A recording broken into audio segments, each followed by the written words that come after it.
I'm Victoria Chen, 36 years old, standing outside my sister Elena's suburban home, clutching a carefully wrapped ceramic gift set I'd crafted myself.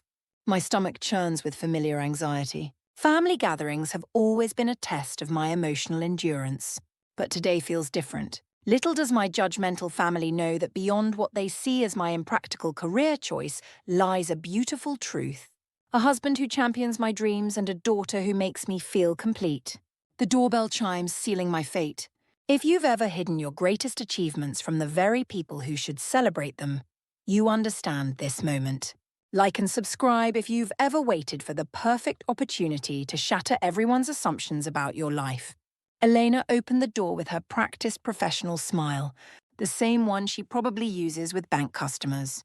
"Victoria, you're late!" Everyone's waiting. Her voice carried that familiar undertone of superiority that had colored our entire relationship. "Sorry, had to finish Isabella's gift," I said.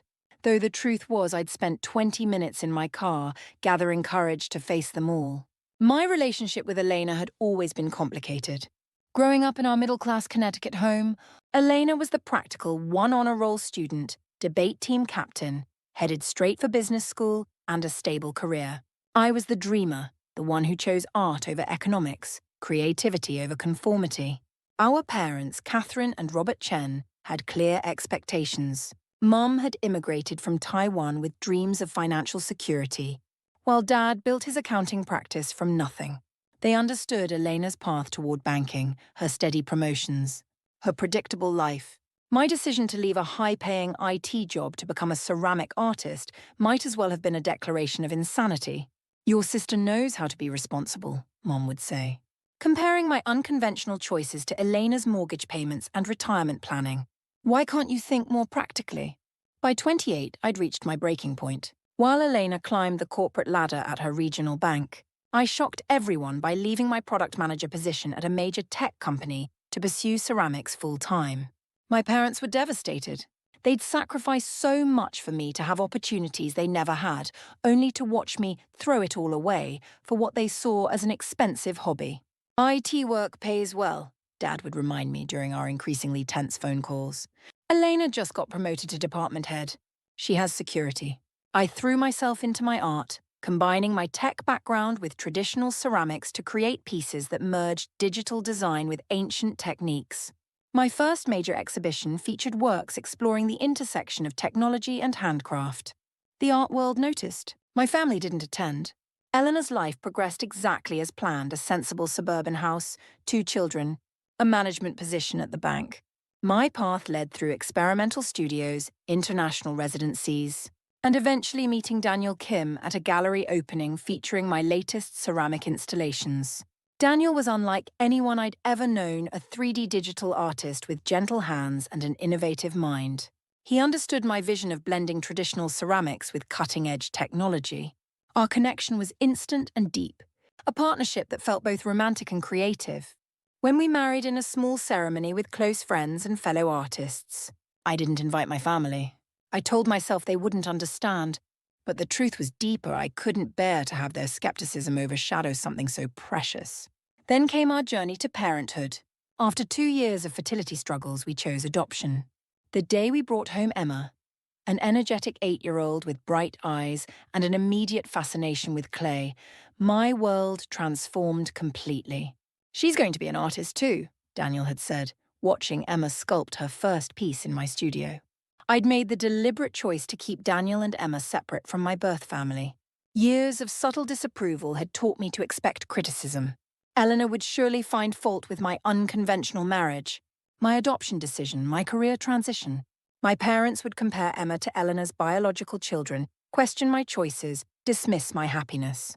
So I maintained the facade of struggling alone during my rare family visits. I'd mention gallery shows and commissions, carefully omitting Daniel and Emma. When pressed about my personal life, I'd deflect with questions about my niece and nephew. Eleanor, meanwhile, never missed a chance to highlight what she saw as my failures. "Still playing with clay in that expensive studio?" she'd ask at family dinners. "Any stable relationships yet?" she'd probe during holidays. "Don't you think it's time to return to real work?" she'd suggest at every gathering. Each comment reinforced my decision to protect my family, to shield the beautiful life Daniel and I had built with Emma from their toxic judgments. But as Emma grew more curious about my relatives, I knew this separation couldn't last forever. Eventually, my two worlds would collide. I just hadn't expected it to happen today at my niece Isabella's 7th birthday party. Elena's house looked like a high-end party planning catalogue had exploded in pink and gold. Professional decorations cascaded from every surface, creating the perfect backdrop for social media photos.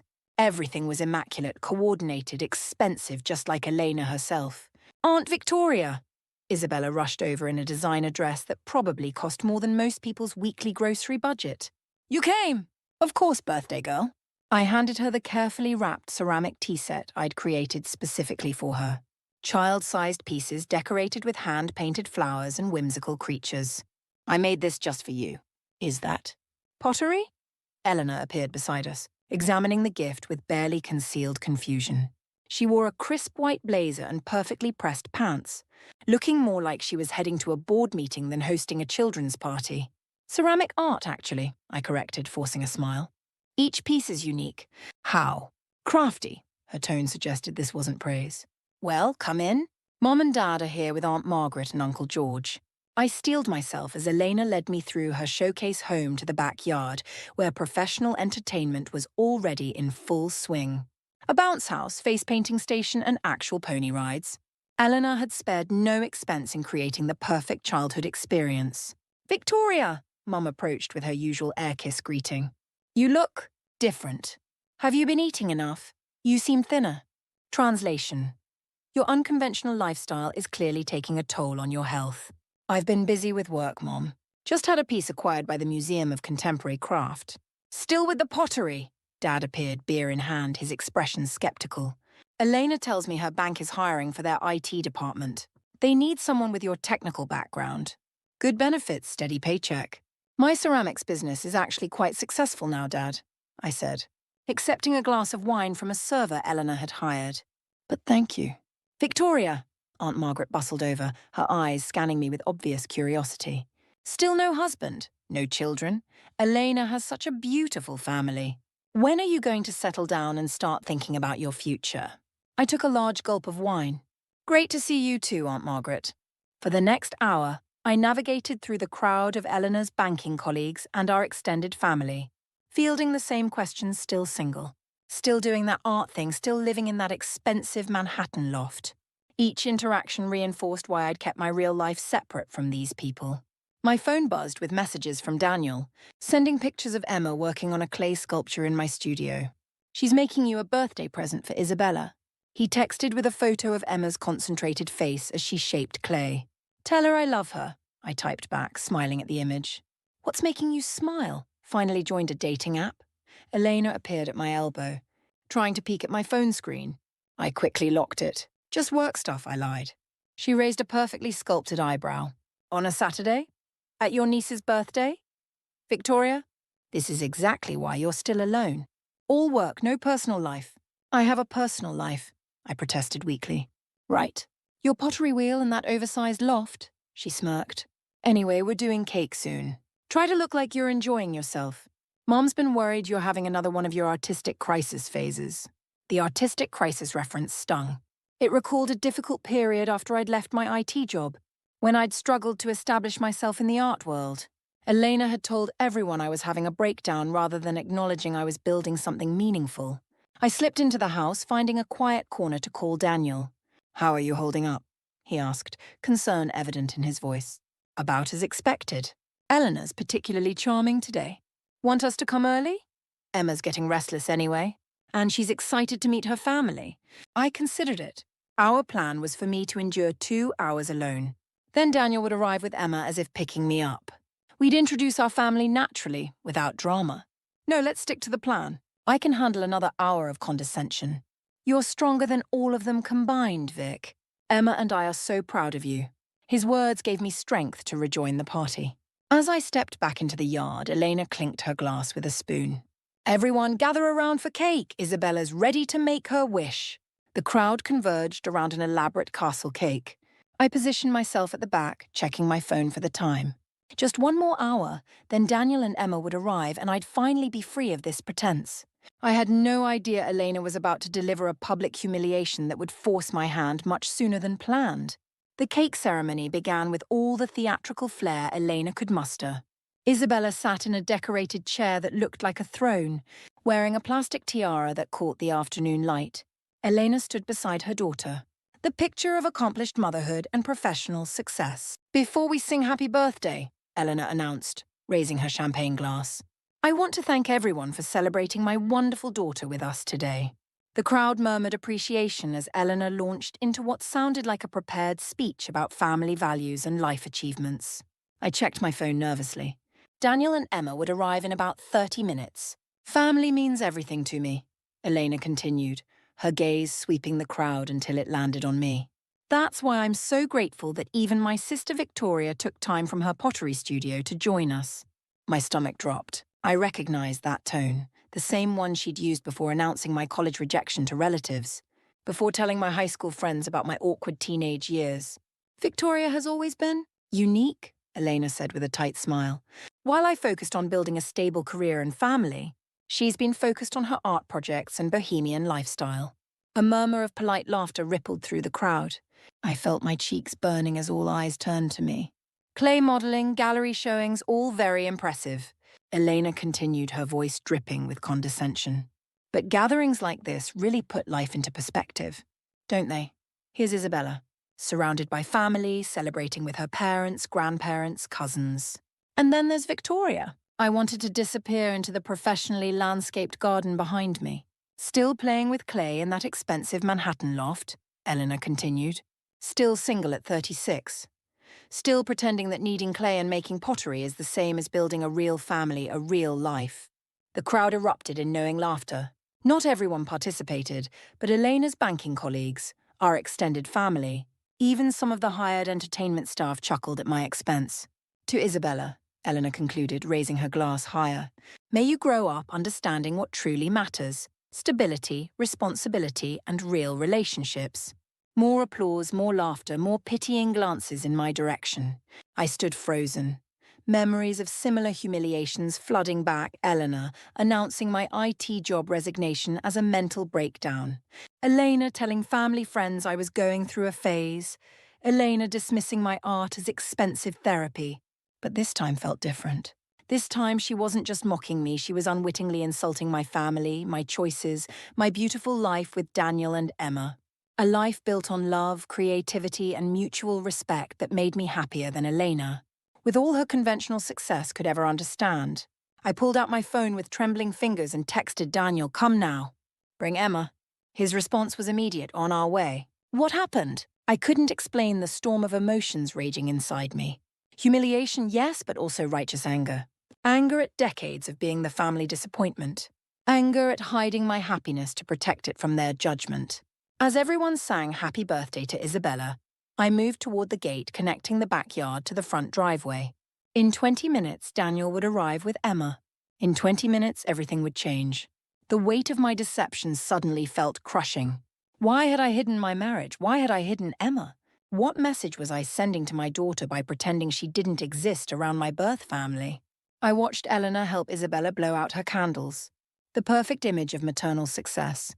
My sister had admirable qualities. She was organized, professionally accomplished, devoted to her children. But she was also cruel, competitive, and constantly seeking validation through others' perceived failures. "Make a wish, sweetheart." Elena encouraged Isabella as cameras flashed around them. I closed my eyes and made my own wish for the courage to finally stand in my truth, regardless of the consequences. The universe seemed to be listening, because at that moment, the doorbell rang from inside the house.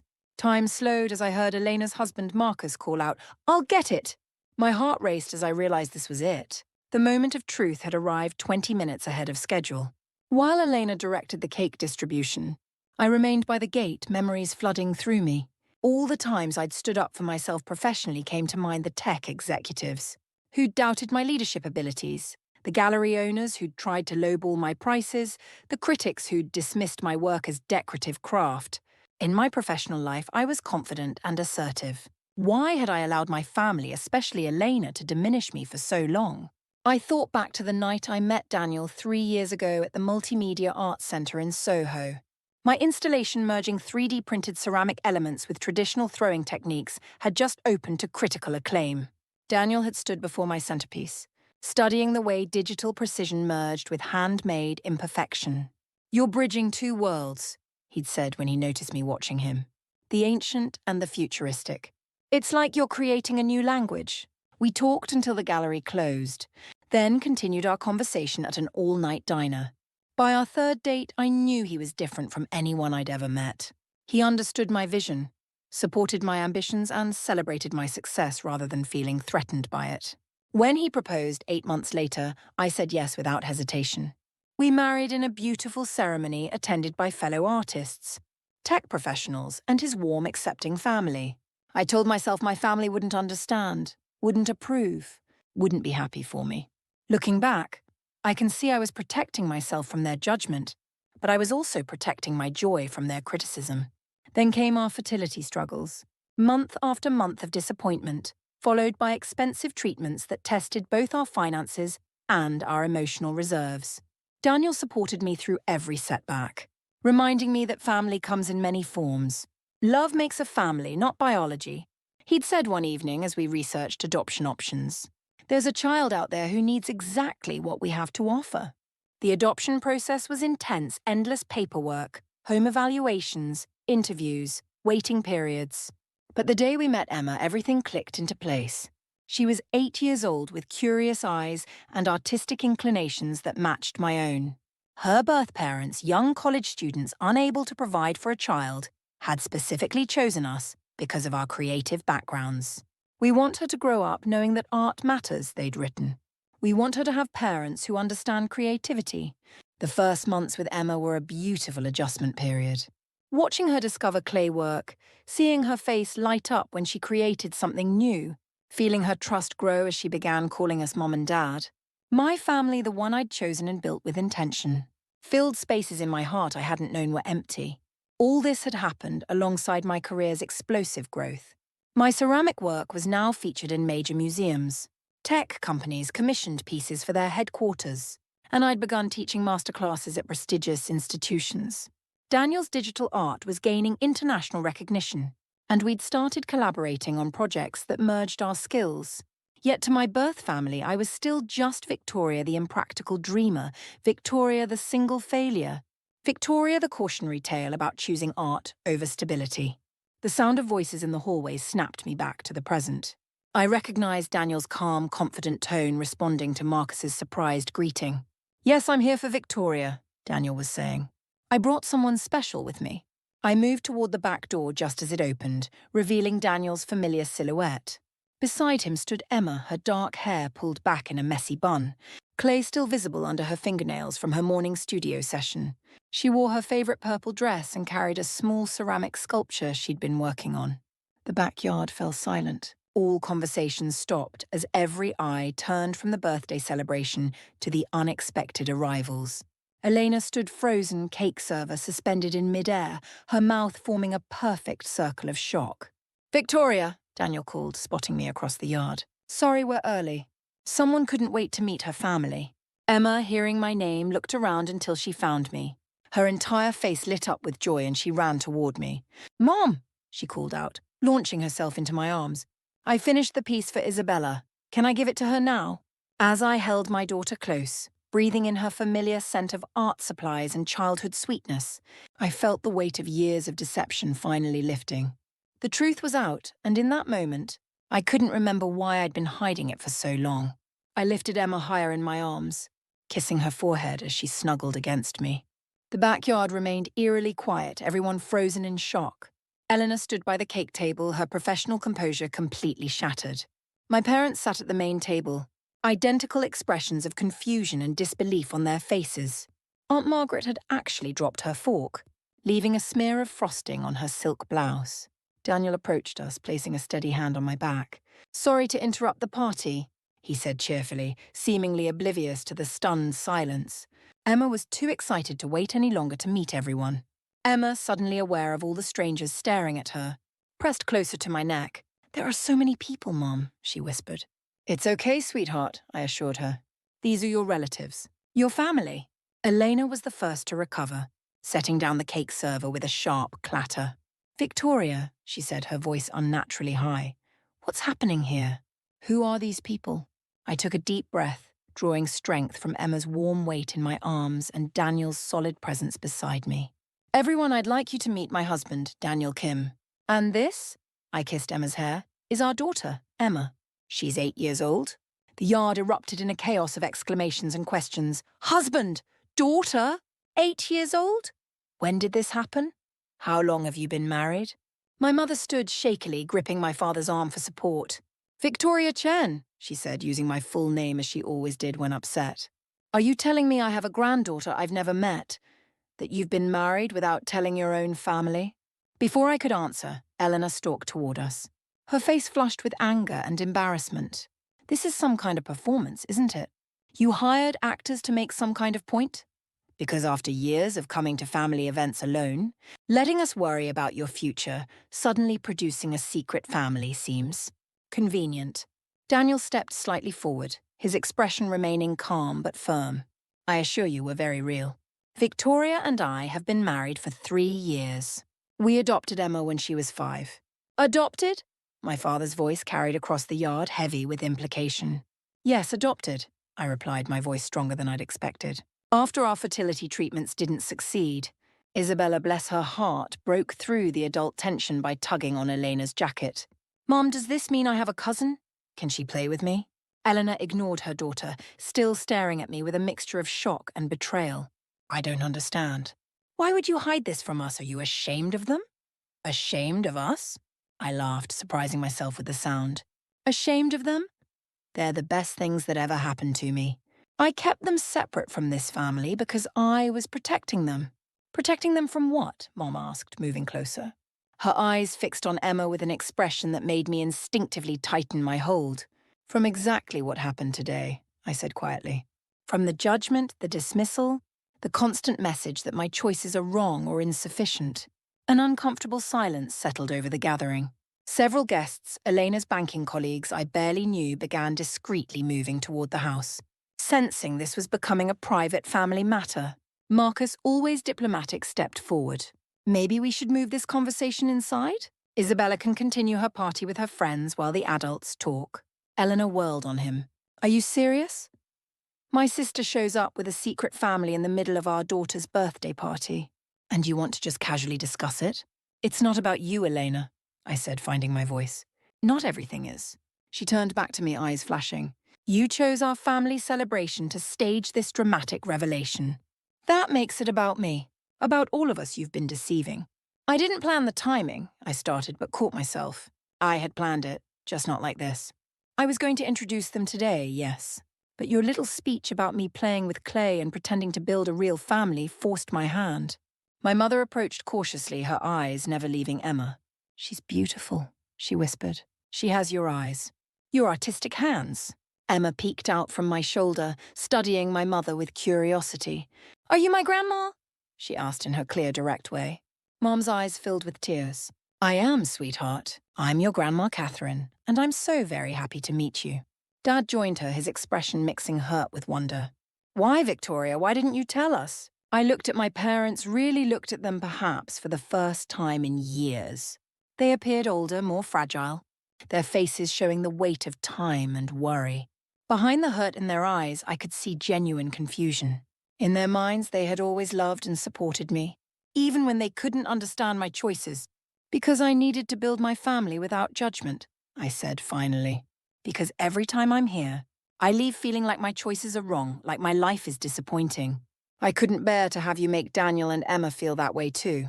That's not fair, Mom protested weakly. Isn't it? I challenged. Dad, when was the last time you asked about my art without suggesting I return to IT? Mom, when have you ever mentioned my success without comparing it to Elena's banking career? When have any of you shown genuine interest in my life without implying I should be more practical? The yard had emptied now, just our immediate family remaining. Elena stood apart, arms crossed, watching the scene unfold with a mixture of anger and something else, something that looked like hurt, or perhaps even envy. Daniel gently touched my arm. Victoria, maybe we should continue this conversation later. It's a lot for everyone to process. But I shook my head. After years of silence, the truth was flowing out of me like a dam had burst. No. They wanted to know about my life? Here it is. I'm a successful ceramic artist with work in major museums. I'm married to an incredibly talented digital artist who supports my dreams and shares equally in raising our daughter. We own a beautiful loft in Manhattan that we've turned into a combined studio and home. I'm happy, truly deeply happy. But I've been hiding that happiness because I was afraid you'd find a way to diminish it. Emma began to fidget in my arms, overwhelmed by the adult emotions swirling around her. Daniel took her, murmuring something about finding her some cake as they moved toward the dessert table. I noticed Elena watching them, her expression unreadable. You could have given us a chance, Dad said quietly. We might have surprised you. I felt a sudden wave of regret not for revealing my family, but for keeping them hidden so long. You're right, I admitted. Maybe I should have. But after a lifetime of feeling judged, it seems safer to keep my world separate. And yet you chose today Isabella's birthday to bring them together, Elena interjected, her voice bitter. Always finding a way to make things about you, Victoria. The familiar pattern was reasserting itself. Elena casting me as the selfish one, the dramatic one, the one disrupting her perfect life. But this time I didn't retreat. This time I held my ground. This was never about upstaging you, Elena, I said calmly.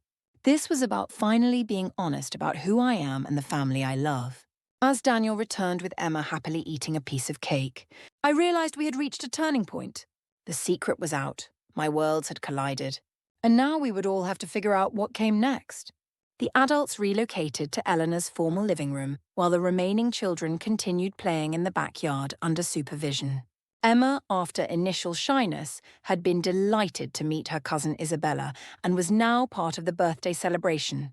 Giving the adults space to talk, we sat in uncomfortable silence, the pristine room with its coordinated furniture and strategic family photos feeling like a museum display.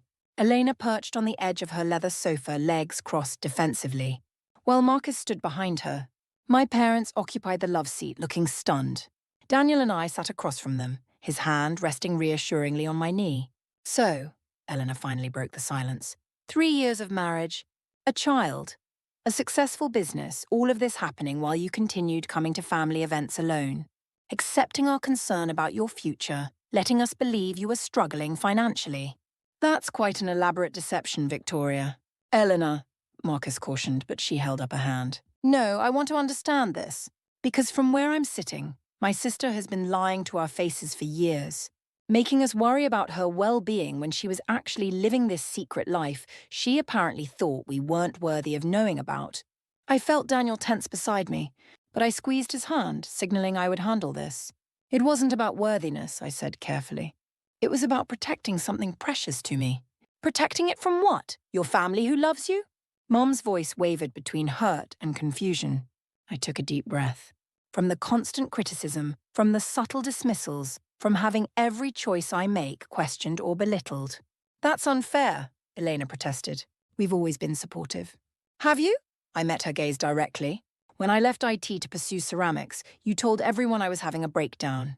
When I got my first museum acquisition, you asked if it paid enough to cover my rent. When I started teaching masterclasses, you suggested I get a real teaching job at a community college. That's not support, Elena. We expressed legitimate concerns about your financial stability, Dad interjected. That's what family does. We worried about you. You didn't worry about Eleanor when she followed your approved career path, I pointed out. There's a difference between concern and control. Elena stood abruptly. This is ridiculous. You're making us sound like monsters because we cared about your future. Meanwhile, you've been deceiving us about fundamental aspects of your life for years. Daniel cleared his throat. If I may, he said in his measured way. I've heard about Victoria's family extensively over the years from Victoria's perspective. There's been a consistent pattern of her achievements being minimized in ways that made her feel judged rather than celebrated. And who exactly are you? Elena demanded. Besides the man who helped our sister hide from her family. I'm her husband, Daniel replied calmly. Someone who loves and supports her unconditionally. Someone who has watched her second-guess her successes after family phone calls, even when she's just had work featured in prestigious galleries. Someone who suggested many times that we should share our news with you, but who respected her concerns enough not to pressure her. An uncomfortable silence followed his words. Mom dabbed at her eyes with a tissue. "We had no idea you felt this way, Victoria," she said finally. "We thought we were being helpful in our own way, by constantly comparing me to Elena, by suggesting my career was impractical, by treating my life choices as expensive hobbies I would eventually abandon." The words flowed out, years of suppressed frustration finding voice. "Do you know what Elena said to me today? In front of everyone? That I was playing with clay and pretending to build a real family while everyone else lived authentic lives. How is that helpful?" Elena had the grace to look embarrassed, but she quickly rallied. "It was meant to motivate you, Victoria. You're too sensitive." "It wasn't motivating," I said quietly. "It was cruel. Just like it was cruel when you announced my adoption plans at last year's Christmas dinner before I was ready to discuss them." My parents looked shocked. "You knew about the adoption?" Dad asked Elena. Elena flushed. "Victoria mentioned it once. I didn't realize it was confidential." "I told you in confidence," I said, old pain resurfacing. "After our second failed fertility treatment, when I called you for support. Within a month, you'd told the entire family like it was entertainment." Daniel's hand tightened on mine, offering silent solidarity. He knew how that betrayal had solidified my decision to keep our adoption journey private. "I didn't mean to hurt you," Elena said, genuine remorse creeping into her voice. I thought sharing it might help connect you with others who'd been through similar experiences." "How would publicly announcing my fertility struggles help?" Elena had no answer for that. "The point is," I continued, gathering my thoughts, "there's been a consistent pattern of my privacy being violated, my choices being questioned, and my life being treated as less legitimate than yours. So yes, when Daniel and I fell in love, when we got married, when we adopted Emma, I kept it private because those moments were sacred to me, and I couldn't bear to have them diminished." Mom was crying openly now. "I had no idea you felt so excluded from us. We love you, Victoria." "We always have." "I know you love me," I acknowledged. "But you've never really accepted me. Not the real me. You've seen the ways I don't meet your expectations, not the person I actually am." Marcus, who had been quiet throughout this exchange, finally spoke. "Maybe this is a chance for everyone to start over, to build relationships based on who you actually are now, not who you were or who anyone expected you to be." Eleanor shot him a look, but he continued. "Elena, you have to acknowledge you've been critical of Victoria over the years. And Victoria, keeping your family's secret has obviously hurt your parents deeply. There's fault on all sides, but there's also the opportunity to do better going forward." His diplomatic tone seemed to ease some of the tension in the room. Eleanor sat back down, straightening her jacket in a way that suggested she was regaining her composure. "I still don't understand why you couldn't trust us with this," she said, but her voice had lost its sharp edge. "Don't you think Mom and Dad deserved to know they had another granddaughter?" "Yes," I admitted, looking at my parents. "I can see now that keeping Emma from them was unfair. But at the time, it felt like the only way to protect the family Daniel and I were building." "From us?" Dad said heavily. "You were protecting your family from us." The raw hurt in his voice cut through my defensive barriers. For the first time, I truly understood their perspective. Their daughter had excluded them from major life events, had denied them a relationship with their granddaughter, had essentially created a parallel existence they knew nothing about. "I'm sorry," I said, surprising myself with the sincerity behind the words. "Not for the choices I made, but for not giving you the chance to support them. For assuming rejection instead of hoping for acceptance." Mom rose and crossed to sit beside me, taking my free hand in hers. "And we're sorry too. For making you feel you couldn't share your happiness with us. I hope it's not too late to get to know your wonderful family." From the backyard came the sound of children's laughter, including Emma's distinctive giggle. Daniel smiled at the sound. "It's never too late," he assured Mom. "Emma is an incredible kid. She'll be thrilled to have more family who care about her." Eleanor remained quiet, her expression thoughtful. I knew her well enough to recognize she was processing, adjusting to this new reality where I wasn't the struggling younger sister she could feel superior to. "Eleanor," I said softly, "I need to know we can move forward without the competition, without the put-downs. Can we try to be sisters who support each other, who celebrate each other's different successes?" She met my gaze, and for a moment I glimpsed vulnerability beneath her professional facade. "I never thought we were competing," she said finally. "I always saw you as the creative one, the brave one, the one with real talent. I chose the safe path because I didn't know what else to do. Her admission stunned me. All these years I'd believed she looked down on my choices, when perhaps she'd envied my courage to pursue them. We've both been seeing each other through the wrong lens, I realized aloud. Maybe it's time we got to know each other as the women we've actually become. Elena nodded slowly. I'd like that, she said. And for once, there was no sarcasm or hidden criticism in her words. As if summoned by our moment of connection, the back door burst open and Isabella ran in, pulling Emma by the hand. Mom, Aunt Victoria, can Emma sleep over tonight, please? She's my cousin and we're already best friends. The adult tension dissolved at their excitement. Emma bounced enthusiastically, looking from Daniel to me with hopeful eyes. Please, Mom, please, Dad. Isabella has the most amazing art supplies and she said I can use them. I looked at Daniel, who gave a small nod, then turned to Elena with a question in my eyes. Of course she can stay, Elena said, a genuine smile transforming her features. If it's okay with her parents. It was a small gesture, but a meaningful one. The first step toward a new relationship. Thank you, I said, meaning it for more than just the sleepover invitation. As the girls ran back outside, celebrating their victory, I felt something fundamental shift inside me. The walls I'd built between my two worlds were crumbling, and though the process was messy, what might be constructed in their place could be stronger, more honest, and ultimately more beautiful than what had existed before. 6 months after Isabella's explosive birthday party, Daniel, Emma, and I stood on the terrace of our Manhattan loft, watching my parents' rental car navigate the busy street below. It was Thanksgiving, and for the first time, we were hosting the entire Chen family in our home. You nervous? Daniel asked, his arm around my waist. Surprisingly, no, I replied, watching Emma arrange her latest ceramic pieces on our dining table. Who would have predicted this? The transformation in our family dynamics over the past 6 months had been remarkable, not instant. Not perfect, but steady and genuine.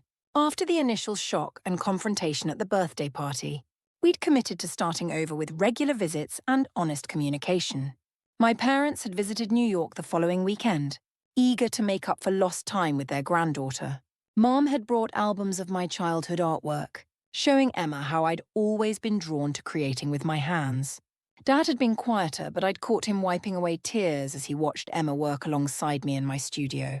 She has your vision, he'd said, the first unqualified praise for my artistic path I could remember hearing from him. Daniel opened our front door as my parents approached. Emma rushed to greet them. Grandma, Grandpa, she called, launching herself at them. I made you sculptures, and Dad and I designed a digital installation. And Mom said I can show you my pottery wheel. Mom scooped her up, covering her face with kisses. There's our artist. We brought you supplies from that ceramics store in Connecticut. Dad hugged me warmly, something that had become natural with each visit. The loft looks incredible, Victoria. How did the museum opening go? Beautifully, I confirmed, warmth spreading through me at his genuine interest. The Times Review comes out next week. You and Mom are still coming to the reception? Wouldn't miss it, he promised, and I believed him completely. Elena and her family arrived next, Isabella racing up our stairs to find Emma while Marcus followed with their son, Noah. Elena carried a bottle of wine that she handed to Daniel. From that vineyard we visited in Napa, she explained. I thought you'd appreciate the local ceramics connection. This small thoughtfulness, remembering and acknowledging my interests, represented how much had changed. Early visits had been marked by Elena's subtle criticisms and barely concealed skepticism. Now she made genuine efforts to understand and support my work. Thank you, Elena, I said sincerely. Come in. Everyone's on the terrace. Daniel's parents are already here. Our loft filled with the vibrant energy of extended family children exploring and laughing, multiple conversations flowing simultaneously, the rich aroma of roasting turkey and artistic inspiration. I moved through it all with a sense of wonder. This integration of my once separate worlds now feeling completely natural. In a quiet moment before dinner, I found myself alone in the kitchen with Elena as we prepared final touches on the side dishes. Your space is incredible, she said, arranging artisanal bread in a basket. I can't believe you and Daniel created all this together. It's been a labor of love, I admitted, both the physical space and the life we've built here. Elena paused in her arranging. I owe you a real apology, she said finally. Not the hasty one from Isabella's party. I stopped stirring the gravy, giving her my complete attention. I've been reflecting on why I treated you the way I did all these years, she continued. The dismissive comments, the backhanded compliments, the constant comparisons. I think I was envious. Envious? Of me? The idea still seemed impossible. You had the courage to pursue your passion, Elena explained. To take risks for what you believed in. I chose security, followed expectations. Don't misunderstand, I love my family, my career. But sometimes I wonder what might have happened if I'd been brave enough to follow my own dreams, like you did. Her honesty touched me deeply. I always thought you judged my choices, I admitted. That you saw my life as less valuable because it didn't follow conventional patterns. Sometimes I probably did, she acknowledged. It was easier than admitting I admired your independence. But seeing your home, your family, your success on your own terms. I understand now. Different doesn't mean inferior. It just means different. I embraced her spontaneously, careful not to spill the gravy. Thank you for saying that. It means everything to me. She hugged me back, then quickly dabbed her eyes. Enough emotion. Mom will assume we're arguing if we both emerge with red faces. We laughed together, the moment of vulnerability passing but leaving something stronger in its wake. Dinner was a beautiful orchestration of shared dishes, overlapping stories, and Emma proudly sitting between her grandparents, basking in their focused attention. Looking around the table at these people who had known me my entire life, alongside those who had helped me discover who I truly was, I felt a profound sense of completion. After the meal, as everyone settled into comfortable food-induced relaxation in the living room, I slipped onto the terrace for a moment of reflection. I found Daniel already there, cleaning up Emma's art supplies from our outdoor workspace. Escaping, he asked with a knowing smile. Just processing, I said, joining him as he organized paintbrushes. It's overwhelming having everyone here. Wonderful, but overwhelming. He kissed my forehead. Your mum asked if we'd consider spending Christmas in Connecticut. What do you think? 6 months ago, the suggestion would have filled me with anxiety. Now I considered it thoughtfully. I think Emma would love seeing where I grew up, I said. And it might be meaningful to show them my old creative spaces, but as the person I am now, not who they expected me to become. That's my brave artist, Daniel murmured. From inside came the sound of Emma's laughter mixing with my father's deeper chuckle. The sound filled me with unexpected joy. The journey from secrecy and judgment to transparency and acceptance hadn't been simple.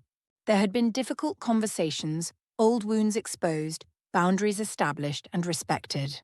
But standing there on my terrace, in the home I shared with my husband, with the voices of our extended family drifting out from inside, I knew every challenging moment had been worthwhile. I had feared that revealing my authentic self to my family would somehow diminish the life I'd created. Instead, it had enriched it, opening space for growth and healing I hadn't imagined possible. We should rejoin them, I said, taking Daniel's hand before Emma convinces my parents to fund her first solo exhibition. As we returned to the gathering, I watched my daughter move confidently between her grandparents, aunt, uncle, and cousins secure in being loved, unaware of the complicated history that had kept these worlds separate for so long. In her natural bridge building between these once divided parts of my life, I saw the lesson I'd needed to learn that authenticity, however initially uncomfortable, was ultimately the foundation for genuine connection. That standing in my truth hadn't destroyed relationships as I'd feared, but had created possibilities for deeper, more honest ones. This secret family I'd protected out of fear was now simply my family, woven into the larger tapestry of relationships and connections that formed my complete story. Victoria, my mother called, gesturing to the seat beside her. Come tell us about this museum commission. Your father says it's groundbreaking work. As I settled beside her, launching into an explanation of my latest ceramic installation, I felt the final pieces of my compartmentalized life integrating seamlessly. The journey wasn't finished. The healing still ongoing, but the barriers were gone. And in their place was something I'd never expected to find with my birth family: genuine acceptance. Have you ever had to reveal a truth about yourself that you kept hidden from family? What gave you the strength to finally be authentic? Share your story in the comments below. If this resonated with you, please like and subscribe for more stories about family healing and personal growth. Thank you for joining me on this journey. And remember, sometimes the very thing we fear revealing becomes the key to our freedom.